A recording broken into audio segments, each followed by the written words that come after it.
Hello and welcome to this video. Today I will show with you how to use Polymarket for trading. So friends, go to Google, search for Polymarket. This is the keyword. Click the first website and then sign up your accounts. So friends, if you go to rewards, you have this section of reward. You can earn daily rewards by placing your order. So friends, you can earn by placing your order. And then you have a crypto section. From here you can check any crypto details for daily. For example, you can check bitcoins, ethereum, solana. If I give up from here, you can deposit on bitcoin on this section. This is for deposit. This is amount you want to deposit. If you can down, you can also down here. This is about daily crypto. You have finance, you have pre-market from here.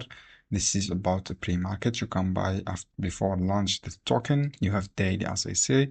You have finance section. You can check all the finance section. This is good features.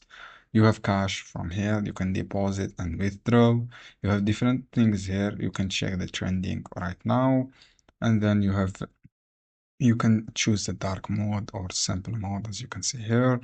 You have a support section. If you have any problem, you can reach the support team. You have different things, guys. Actually, you have portfolio cash. This is the portfolio to check loss and profit daily or weekly. This is good inside. So this is how it is simple and easy platform you can use. I hope this guide helpful for you. See you on another video.